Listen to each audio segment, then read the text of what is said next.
We have today on the Moms Without Capes podcast, Mary Adkins. Welcome to the show, Mary. Thank you. Good to be here. So, Mary is a writing coach and founder of the Book Incubator, a 12-month program to write, revise, and pitch your novel or memoir. She is author of multiple award-winning novels and published in 13 countries, and her essays and reporting have appeared in the New York Times, The Atlantic, Slate, and more. Her new memoir is due to come out in early 2024. You may be struggling to find time to even cook a meal, much less write an entire book.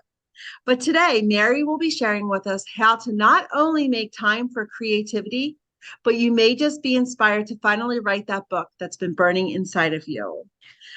So before we get into all of that and how you make time for creativity and all of the good things, can you please share with us more about your journey and what brought you to be where you are today?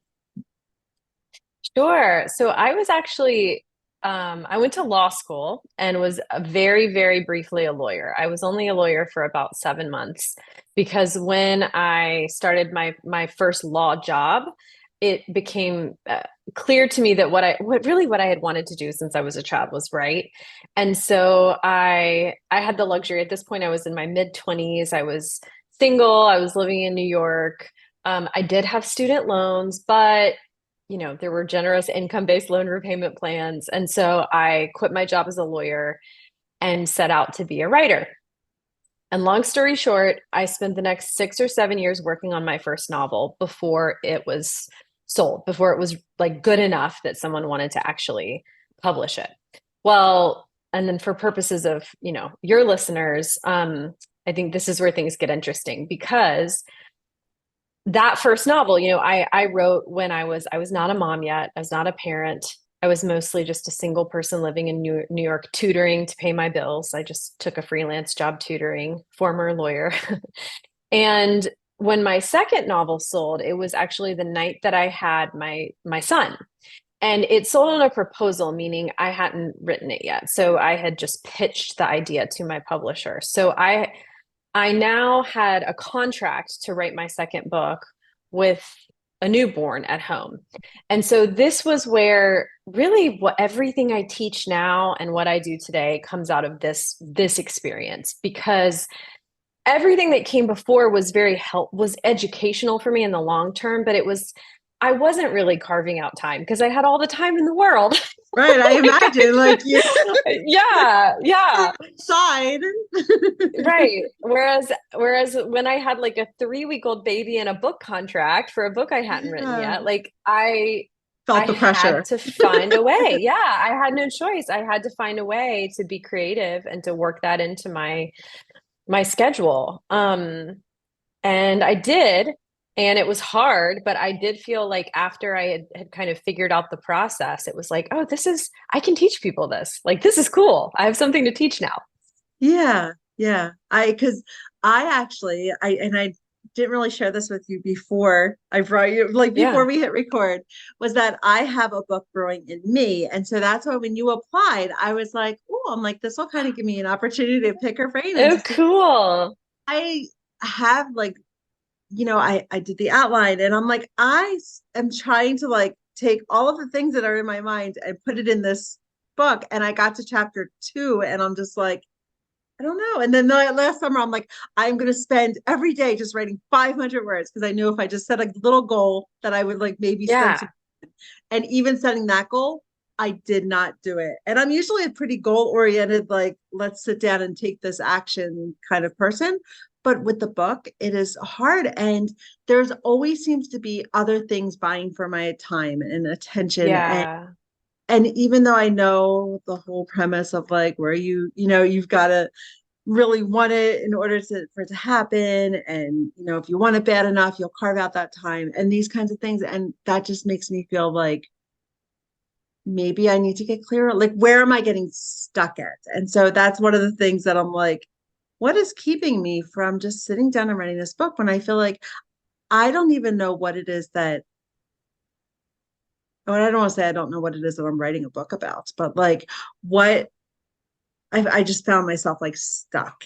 And that's one of the things, like, I know that many of the listeners to this podcast may feel that they have this book brewing in them, or Yeah. they have a story, but then there's other ones that feel that Yeah. they don't even know. Like, they're like, that's like the furthest thing from their mind because they're stuck in the everyday, Yeah. just Can of I ask, life. what kind of book is it? Is it fiction, It's nonfiction? nonfiction. It's Okay. nonfiction. And so it is based on like my experience as like a recovering supermom. Like based on like what Love I said, like it. what Yeah. basis is on like my business and everything, and how that experience has like shaped my Cool. relationships, and how the negative self-talk, how that played a role, and how, and taking like some of my clinical experience as a therapist, how I was able to Yeah. apply those tools in order to get past the excuses I was making that were making me feel really guilty about spending any time on myself. Mm. And so that's what my book is about. But I don't want this podcast to be about. No, that's really cool. I also love the title Recovering Supermom. Yeah, But well, I I don't even know think if that's the cover or the that title. it I would don't. be it would be a good title. I feel like that would be a good title. Yeah, but I think that's a really good example because I think in terms of, okay, so first the people who might have a book in them, and then the people who are like, that's the Mhm. farthest thing from my Yeah, mind. So first the people who have a book in them, like you, I find that at first, okay, I find this is what I find, and this is not just true for other people, it's for myself too. One, you got to get in it because once you're in it, you reach that point where you're like it's got excited to and come it's out. almost like it's got to come out, right? Like, and it's not even the halfway point. It's like the 1/3 point or something, Right. or even like a quarter of the way in, but like around a quarter or a third in, it becomes harder to stop than to just keep going because Oh you're yeah. like, well, I've come this far. And then you get excited about what's going to come next. And then it's just sort of, it feels more downhill to me.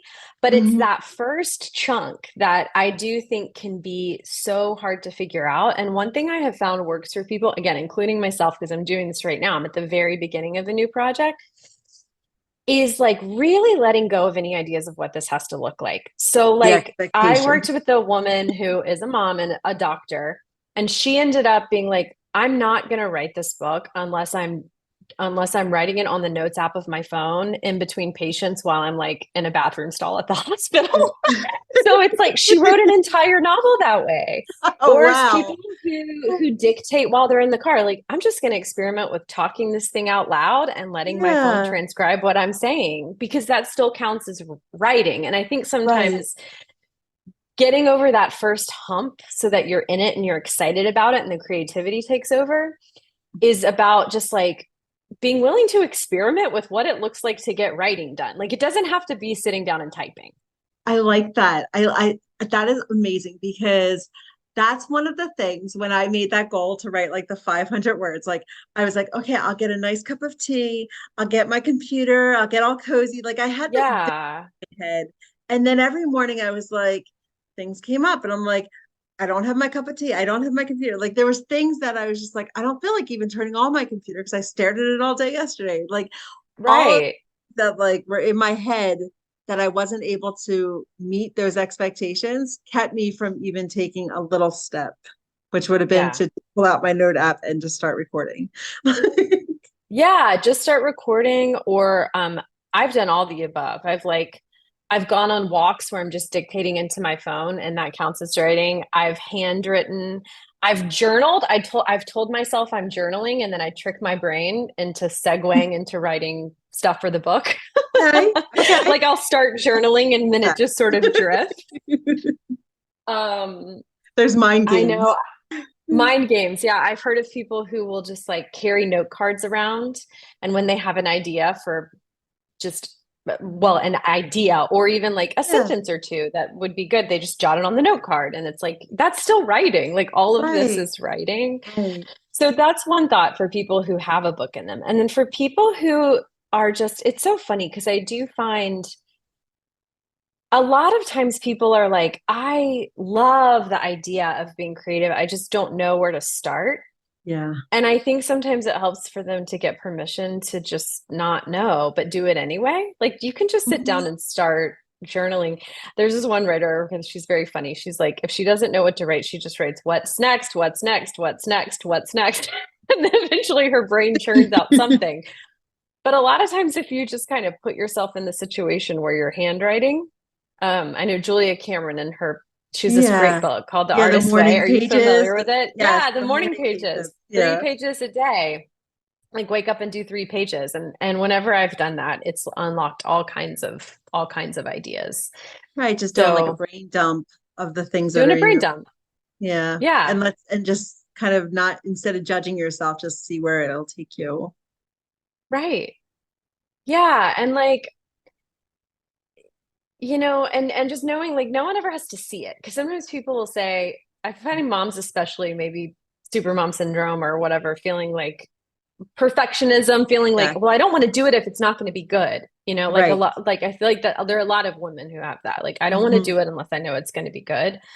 And that can be really paralyzing because you're not going to know if it's going to be good. Like, even Right. if it is going to be good, you're not going to know if it's going to be good.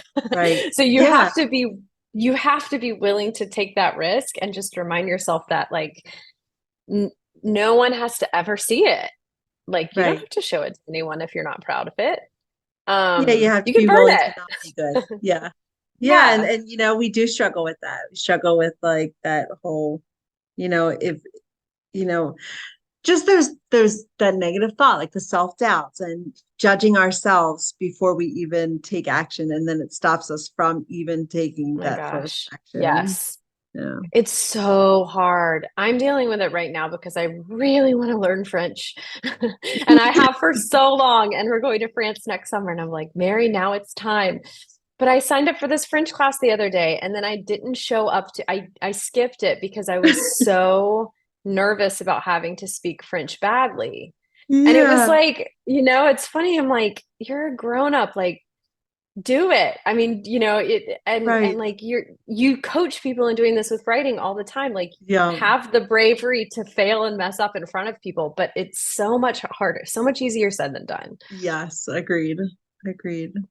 So how old are your kids? How old is, like, your I son is have one older? son and he's 5. No, he's five and a Okay. half. He's a little guy. Okay. Yeah. Okay. So how do you find the time to? Because is he in school even, or well, first of all, you're never going to find the time. You have to make the time. So how do you make the time to Yeah. do what you love? So a couple of things that have really worked well for me. Um, I am very now open to different media, different ways of getting writing down. And I just do whatever I'm kind of pulled to in a moment. So it might be handwriting in a notebook. It might be typing on the computer. It might be typing on a typewriter, which I have. It might be going on a walk and dictating, but I don't judge any of them. It's like, whatever I'm in the mood to do, I'm going to let that be the thing that I do right now. And then also not thinking that it needs to be like hours of time because I feel like especially with moms, I don't know, we We have a don't have million things going hours. on. We're We not don't going we to find don't have it. Like, hours. it's not going to happen. Yeah. So it's being okay with like 10 or 15 minutes. And Yeah. I'm constantly surprised with how much I can do in 10 or 15 minutes. I mean, that's probably true of all Yeah. moms, but it's like you think, and it's not just writing. It could even be like you put off doing laundry or doing the dishes, then you realize, wow, I just did all of that in 15 minutes. That really was not that Right. long. Like, you Right. spend so much time anticipating it or dreading it or think it's going to take Yeah. forever. So, like, finding those pockets, instead of thinking it has to be some big chunk, Mhm. I Again, think those is expectations, shifting those expectations. exactly. And then so what I'll do is like find the pockets that are otherwise just sort of me sitting there listening to a podcast or watching TV. Mhm. Not that there's anything obviously wrong with that. We all need decompression time. But it's like, for example, this afternoon, I'm going to pick my son up from school and I'm going to take him to reading. And reading is 45 minutes. And usually I'm just sitting in the car in the parking lot. And it's like, I could call a friend or listen to a podcast, but I could also write. Like, that's time that I'm sitting in the car that I can just get some writing done. Yeah. And I know I will feel better if I do that. I'll probably feel Okay. better if I talk to a friend too. Like, that's a different form of self-care. But Right. like, for me, working creatively is fulfilling on this kind of deep level that feels Yeah. almost like soul work kind of thing, like it just I feel better. I feel like cleansed or something. Yeah, Like it yeah. You just feel recharged, like that is your self-care, yes. is making that time to Yes. write. Yeah. Yeah, And that's exactly. the thing, like finding what works for each person is going to be different. And, for those who do find that enjoyment and find that writing recharges them, like I've gotten really into like just that journaling and Yeah. that deeper work of, getting curious about why am I feeling this way? What is going on here? And really allowing myself to have that time to reflect instead of continually Yeah. going on autopilot and then wondering why my life is chaotic instead of stopping and really actually making those Same. changes that need to happen. So, yeah, so finding what works for you and what is going to recharge you and make you feel like a whole person. So, Yeah. Mary, can you walk us through the incubator? What is your program called? It's the Yeah, writers, it's called the Book the Incubator. book incubator. Yeah. And yeah, and so it's a program where I work with mostly women. It's like 95% women, many of whom are moms on writing, then revising, because revising always comes next with a novel or memoir. And then pitching or querying, basically finding a publisher for a novel or a memoir.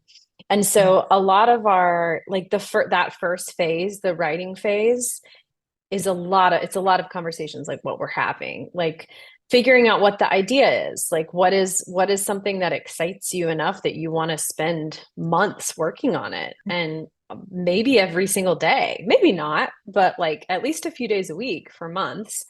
um how do you find time to do it? What are some different ways of setting goals too that are not necessarily word count? Because, like you were saying, 500 words a day, Yeah. sometimes that works for some personality types and in some circumstances. But for other people, sometimes it can be like, ugh, like they Well, hear I thought it would 500 work for words. me. I thought it would come something like it's Yeah, specific, it's measurable, it's a SMART goal, but then it clearly did right. not work for me. Yeah. Well, it's interesting with writers because I find some of the best goals are like not SMART goals.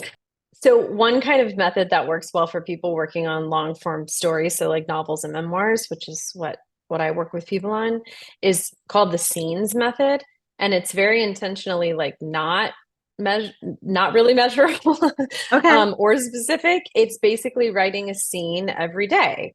So it's like and scene is intentionally kind of vague. It's like you're just Right. writing one little nugget of a story. What something happens to some people Mm. somewhere. That's it. And you're just doing that every day. And if you do that, like it's really interesting because if you dissect a lot of novels or memoirs that are just standard adult length, you'll find that there are probably between 50 and 80 scenes depending on the length of the book and how long the scenes are. So if you kind of think about it that way, that's just 50 to 80 of these elements. And if you write one a day, that's like a few months and you'll be done. So there's something like I find that's really calming about that to people because then they're not worried about whether the scene is 2,000 words or 200 words. It's just Right. like just write the Yeah. scene, let it be as long as it wants to be. Yeah, And because you can just if let it you've done unfold. that, you can just Yeah. let it unfold, and that, you get your check mark for the day if you've gotten Yeah. that done. Okay. Okay. Yeah. So walk us through your process of it. So I'm sorry, you started with the first part of helping them get the idea, carving out that time, Carving out that time, proposal. yeah, so they get the full draft done. At this point, I walk them through revising it because the revision process I use and like to teach involves revising it before you've even shown it the full thing to anyone. Okay. Because a lot of times you can see what's not working and you might as well fix that before you have Yeah. anyone else read it.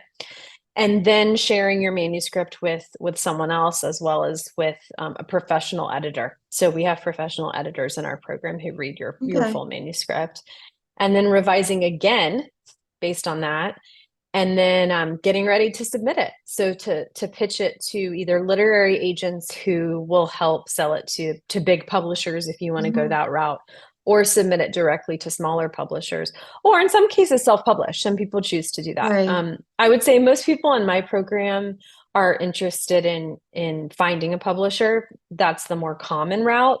Mhm. But I also think more and more people are going the self-publishing route. So I think I can see that growing. Yeah. Now, do you focus on authors, on working with authors who are more on the fiction novel aspect, like in that genre, or do you work with both, or how? We work with both. So I do novels and then I do memoir. So it's personal storytelling, um, and really focused on the personal storytelling part more than like how to. So the kind Right. of book that I wouldn't do would be like kind of like a how to or an instructional book. Yeah. That would not be a great fit just because I don't know how I'm not as that's not my Yeah. area of That's not your expertise. thing. Yeah. So that's why I sometimes say long form storytelling, because like whether it's fiction or nonfiction, both of them are you're telling the story of someone's life or experience across, Yeah. 80,000 words or so. Right. Right. How do you or what are your thoughts on somebody writing a memoir, right? And about themselves, like help. And I'm thinking like the moms that I mainly work with are helping moms kind of find their identity outside of their mom hat, like really finding who Yeah. they are, that authentic self. And so, is writing a memoir, could that be part of that process? Like, what have you found? Oh my gosh. Yes. It's funny because the memoir people in my program we have our own separate meeting, separate group Mhm. than the bigger group with all the fiction writers. And the memoir people are always like, the fiction people are missing out because we're all having these journeys of self-discovery through the writing process that gets pretty Yeah, intense. I mean, it's very cathartic for most people, and not just cathartic, but like life-changing because I mean, I guess it maybe is obvious, but it's like in the act of writing about your experiences, you change your relationship to them. right, And that can right. be really transformative. I mean, it can be healing, it can be enlightening, it can be it's just transformative because you have a Yeah. different relationship to your memories after that. And what would you say to the people who say my life isn't that interesting? Like, why would I write a memoir? Because What I are you not some what are you people, not wanting to acknowledge? Because your life's yeah. definitely interesting, is what I would say. Yeah. Okay, okay. So you would just challenge that and say Yeah. there are things in your life Like, that in fact, I feel like the person who says that probably has the most interesting yeah, life. that is true. Call them out on it. Yeah. So Mary, what do you do for fun? What are some things Um, oh, aside what from do I writing? do for fun? I read. I read a ton. I love reading. That's one of my Who's your favorite go-tos. author? Oh my Do you gosh, I have have a one? lot. Hard to name I just mean, one. okay, so right, the best book I've read in the last couple of years is Gabrielle Zevin, who's really young, but she wrote a novel called Tomorrow and Tomorrow and Tomorrow, and I loved it so much. That's the best book I've read in the last couple of years. But I read a lot of fiction. I read a lot of nonfiction too. Yeah. So big reader. I love playing with my son. We just do lots of outdoor playing, and that's great. Um, what else do I love to do for fun? I'm a big cook. I do love cooking. I like baking. I got into sourdough bread in the pandemic, like everybody else. Um, I, yeah, I mean, I think those are kind of my big things. I like planning trips. Okay. So Okay. if we don't have a trip on the horizon, I'll start like, I like to get in deep into the research rabbit hole of like, where could we go next? Hmm. Nice, nice. So do you Yeah. have a book that you recommend aside from the from your Gabrielle Young? Oh, well, yes. Okay. So on theme for creativity and parenting and stuff. It's kind of an older book, but I really love Big Magic by Elizabeth Gilbert. It's one of my Okay. very favorite books on creativity. It's so liberating and it's so easy to read, and it'll make you feel like, I don't know, like there's magic out there in the world, and like you'll feel inspired. It's inspiring. We have a book club, the Moms Without Capes. We have a book club. So I'm always on the lookout. That sounds like a book that Cool. would be right up our alley. Yes. Yeah, totally. And Yeah. then where can listeners find you? So the bookincubator.com is where they can learn about the program that I lead. And then I have a podcast called The First Draft Club where I just share a lot of writing tips. It's just me talking. I just Um, subscribed this morning, by the way. oh, good. I was Yay. preparing for this interview. I'm like, oh, she's got a podcast. I'm going to subscribe. So yeah, I get my Yeah. downloads now. Yeah. I just share writing tips and strategies. It's just like short and sweet. Um, yeah, those are really the two big places.